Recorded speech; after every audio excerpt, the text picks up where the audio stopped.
Why you must read. Beginner level. Why do I need to read in English? My students often ask me this. They think, I go to classes. I do my homework. I watch films in English. Why should I read books?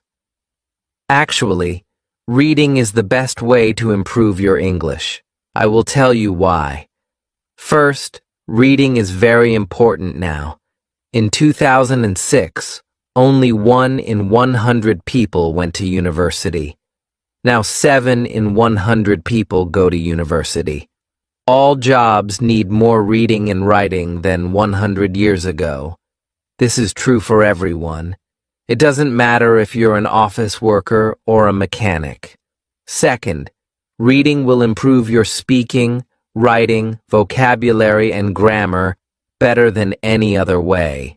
It won't improve your listening, but it will improve your vocabulary. And when you have a better vocabulary, you can listen more easily and improve your listening that way. In school, you probably read lots of English. You probably read boring textbooks and stories with exercises at the end. But I'm not talking about that. I'm talking about reading for pleasure. That means reading a book you enjoy because you enjoy it. You are not reading because your teacher said, read this book. You are not reading because you think, I should read this book. You are reading because you want to. In 1965, they did an experiment in schools in America. These schools were for boys who had done crimes. For example, some of them stole things. They gave some of the boys free books. They were fun books like James Bond. They said, you can do what you want. You don't have to read the books. But the boys did read the books. They read a lot of books. Some boys read a book every 2 days. After 2 years, they gave the students a test. The students who got the books got better at reading and writing, and they liked school more. The students who did not get the books did not get better at reading and writing. Actually, some of them got worse. This isn't just true for native speakers. They also did an experiment on students learning English in the Fiji Islands. They used 3 ways to teach. The first way was normal English teaching. They did grammar classes, exercises, and so on. The second way was reading in silence. The students read books in class. The third way was reading together. The teacher read books to the students. After 1 year, the 2 ways with reading were the best. They were much better than the students who did normal English classes. They did the experiment again in Singapore. There, the students who read in silence did very well. They did the best in grammar tests. Other students did grammar classes, but they did worse in grammar tests. In normal classes, we try to remember grammar and vocabulary. When we read, we learn them naturally. Maybe you're thinking, when I read in English, it's too hard. I have to use the dictionary all the time. It's boring. I can't do it. I understand. So I wrote this book. I think this book will make you like reading because the stories are easy and fun. The early stories are short and easy, and the later stories are longer and harder. When you finish the book, you will think, wow, I did it. I make a podcast called Learn English with Listening. 9 of the stories in this book I wrote for Learn English with Listening. One of the stories I wrote for this book. But when I made this book, I made the stories better. Now you can read the stories at beginner, pre-intermediate, intermediate, or advanced levels. The stories are all fairy tales. Some are very popular fairy tales, but some are not so popular. One of them I wrote myself. Maybe you're thinking, Fairy tales? Fairy tales are for children. I need useful vocabulary. I need to learn about business and science. That can't be fun. Actually, the vocabulary in these stories will be useful. McKeelon did an experiment where he looked at vocabulary in 22 novels. 85% of the words were on academic word lists. These are lists of words that you need to know to study at university. Rolls and Rogers also did an experiment. They said, if students read 1 million words of science fiction, will they learn important science words for studying at university? The answer was yes. So yes, fairy tales are useful for you too. But I understand if you still don't believe me. When I learned about all this, I found it hard to believe too. But I like to try new things, and I love learning languages. So, in 2017, I decided to do an experiment. I had wanted to learn Spanish for a long time, but I didn't learn much in normal classes. I said, I will read 1 million words in Spanish. Afterwards, I will see what my level is. 1 million words is about 20 novels, so it was a lot of work. I started with very easy reading, like this book. Then I started reading translations of books that I knew in English. For example, I have read Harry Potter and Game of Thrones in English, so I read them in Spanish too. Finally, I read new books in Spanish. I read Latin American authors, that means writers, such as Isabel Allende, Luis Jorge Borges, and Manuel Puig. I loved them. I also listened to podcasts, but I always read the transcripts and added the words to my goal. After I finished reading 1 million words, I wrote and talked to native speakers. I was at an intermediate level. I could understand almost everything I read.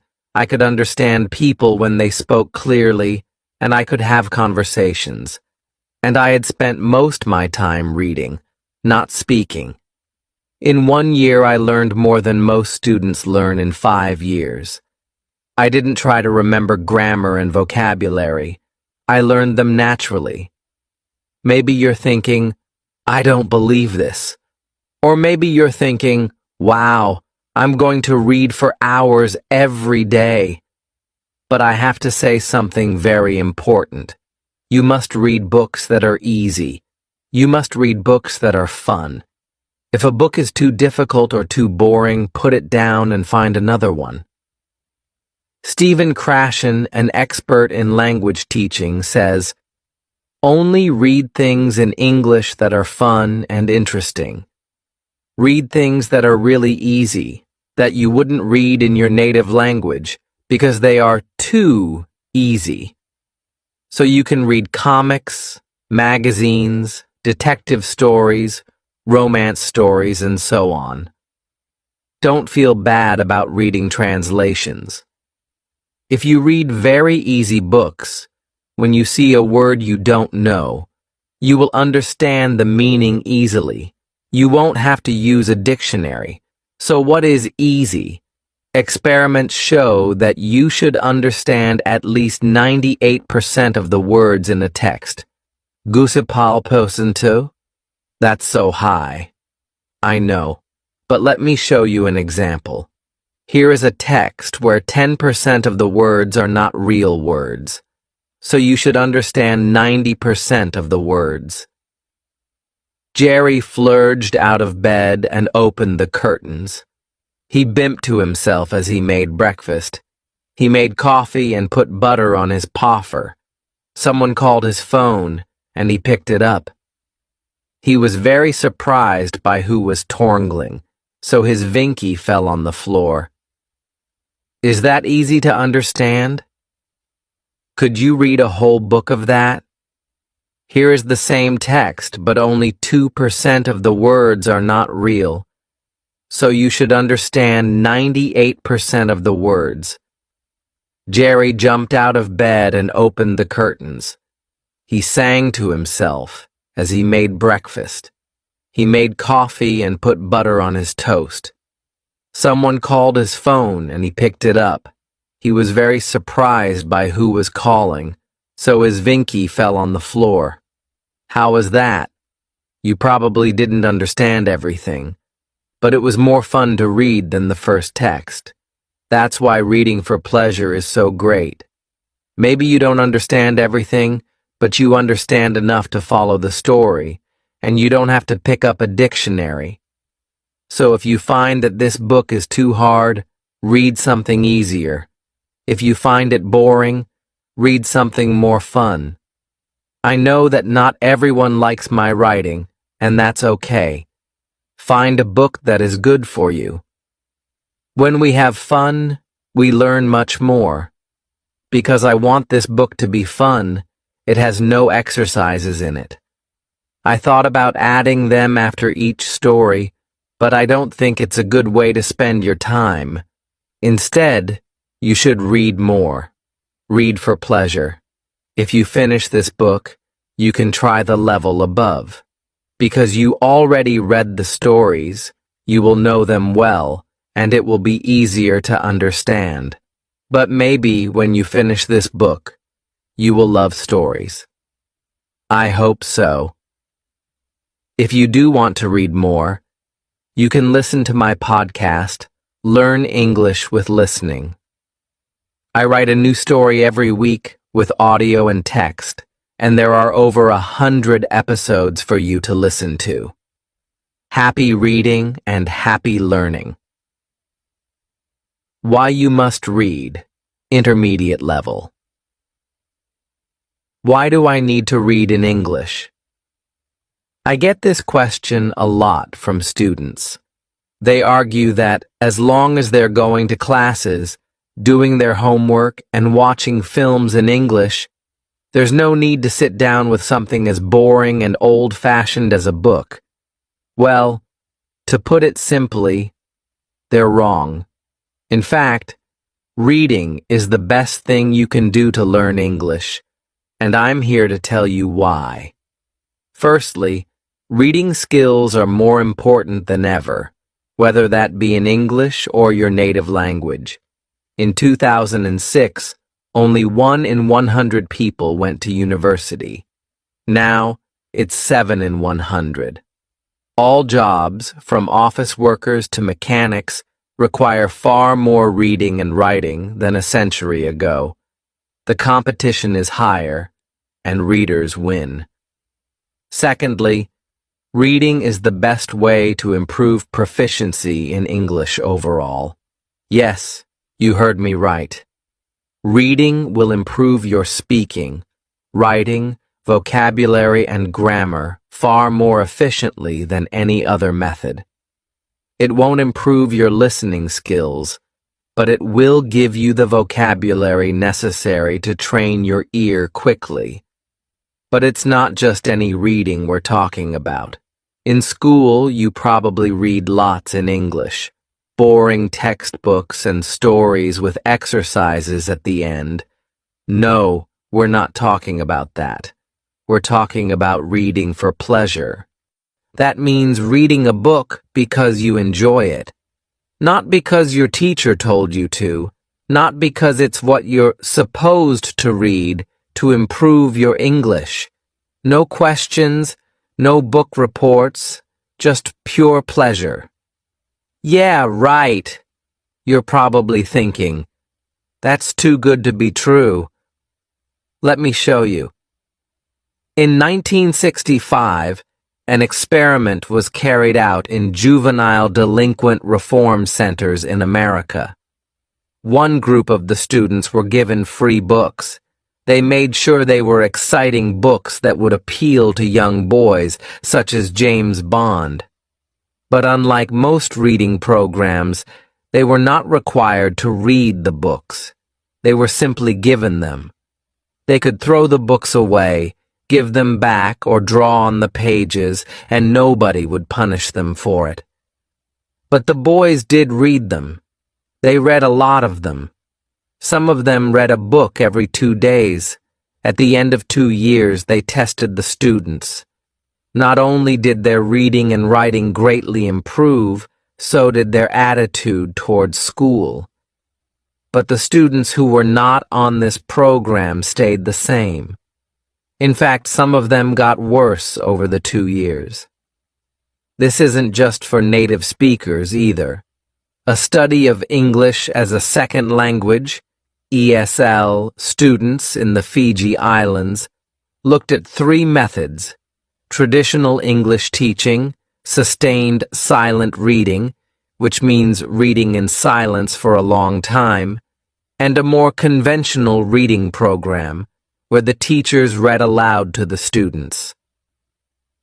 By the end of the first year, students taught with the 2 reading methods had a 15-month advantage in English ability compared to the 6.5 months of the traditional method. When the study was replicated in Singapore, the students who did only sustained silent reading did better on grammar tests than the students who had taken only grammar classes. When we do grammar exercises, we try to memorize the rules of the language. When we read, we absorb them. But I know what you're thinking. That's all well and good. But when I pick up a book in English, it's too hard for me. I get bored of looking up words, and I give up after a few minutes. That's why I wrote this book. It is designed to make you fall in love with reading by providing fun, familiar stories that are easy to understand. The stories gradually increase in difficulty and length so that you can feel a sense of progression and success at the end. Most of them were originally released on my podcast, Learn English with Listening, but they have been rewritten and improved for this book, as well as having a version for each language level. They are a mix of classic and less popular fairy tales, as well as one that I wrote myself. Again, I know what you're thinking. Fairy tales? But those are for kids. I need useful vocabulary about business and science and technology. There's no way to make that fun. The thing with language is, there isn't such a big difference between important language and fun language. We use a wide range of words when talking about technical topics as well as chatting with our friends. A study by McQuillan examined vocabulary in 22 novels and found that they included 85% of words on academic word lists. Rolls and Rogers found that if a student read 1,000,000 words of science fiction, they would acquire many of the technical words required for a science degree. So yes, reading fairy tales will help your English in all areas, even for academic purposes. As an English teacher, I've seen many times that the students who do the best are those who read the most. For IELTS, for university, for business, or just for travel, reading is the factor that predicts success. But I understand if you're still unsure. When I learned about all this, I was too. But I like to experiment, and I have a passion for learning languages. So in 2017, I decided to test this theory. I had wanted to learn Spanish for a long time, but aside from struggling with Duolingo and not really learning anything, I hadn't made a serious attempt. I set myself a goal. I would read 1,000,000 words in Spanish and see what my level was afterwards. 1,000,000 words is roughly 20 standard-length novels, so it was a huge task. I started with very easy resources, like transcripts of podcasts for learners, but I avoided anything that felt too much like work. Once I'd learned the basics, I started reading translations of books that I knew in English, such as Harry Potter and A Song of Ice and Fire. You might know it as Game of Thrones. Finally, I was ready to move on to completely new books, and I fell in love with Latin American authors such as Isabel Allende, Luis Jorge Borges, and Manuel Puig. With the reading, I also listened to podcasts, but I always read the transcripts and counted the words as part of my reading. After I achieved my goal, I tested myself by writing and talking to native speakers, and found I was at a decent intermediate level. I could understand almost everything I read, understand clear speech, and have conversations at a comfortable level, even though I had barely spoken the language since I started learning. I had been learning for about a year, and I had made more progress than most students make in 5 years. I didn't memorize the vocabulary and grammar rules. I absorbed them. By this point, you're either thinking, this is all complete nonsense, or you're super excited, ready to start reading for hours a day. But the next thing I'm going to say is extremely important. You must read books that are easy. You must read books that are fun. If a book is too difficult or too boring, put it down and find another one. Stephen Krashen, an expert in the field of second language acquisition, says, "Read only material in the second language that is genuinely fun and interesting. Material that is so easy that you probably feel guilty reading it in your primary language.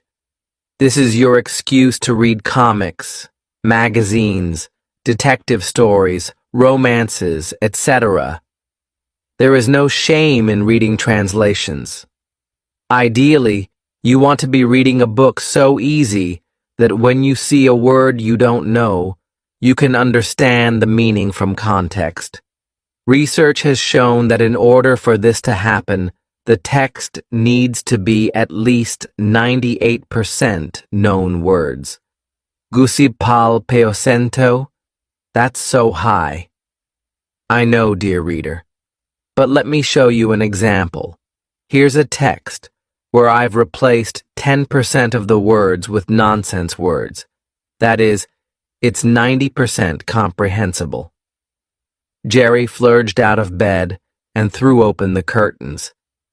It was a beautiful day. He bimped to himself as he did his daily routine, pouring coffee and buttering Poffer. But then his phone rang, and the person torngling was so unexpected that he dropped his Vinky on the floor. Is that easy to understand? Could you read a whole book of that? Here's the same text, but 98% comprehensible. Jerry jumped out of bed and threw open the curtains. It was a beautiful day. He sang to himself as he did his daily routine, pouring coffee and buttering toast. But then his phone rang, and the person calling was so unexpected that he dropped his Vinky on the floor. How was that? Even if you couldn't understand everything, I bet it was far more enjoyable to read than the first text. And that's the magic of reading for pleasure.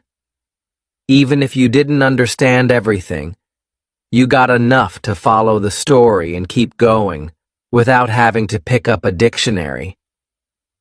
So if you find that this book is too hard, put it down and read the level below. If you find it boring, go read something else. Yes, I'm giving you permission to stop reading my book. I know not everyone likes my writing style, and that's okay. Find what works for you. As you read, focus on the meaning of the stories, and don't sweat it if you don't understand every single word. Just relax and try to get lost in the pages. Believe it or not, when we have fun, we learn far better. The levels of these volumes are based on the Common European Framework of Reference, a system for defining language levels.